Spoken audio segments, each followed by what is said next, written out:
Friction. Friction is a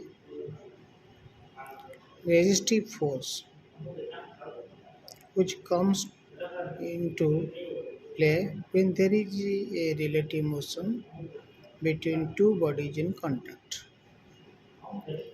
It is defined as force due to relative motion of solid surface, fluid layers, and a material elements sliding, rolling, or rubbing against each other based on the movement of object over each other. Friction classified into three types. One is a static friction, second is a sliding friction or kinetic friction, third is a rolling friction.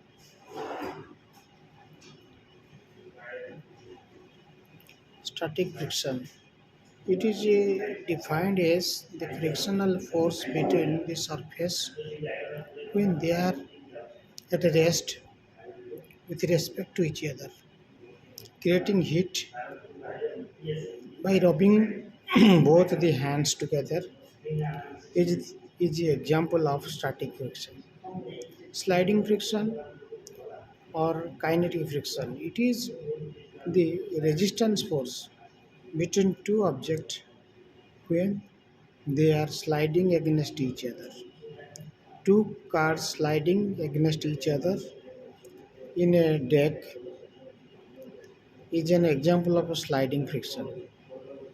Rolling friction. It is the resistance force between the moving surface when one rolls over another, rolling of log on the ground and wheels on moving vehicle, for example rolling frictions. For three kinds of friction, sliding, kinetic, rolling frictions. And in case of many other friction, maybe dry friction, pivot friction, fluid friction. Static friction is usually greater than kinetic motion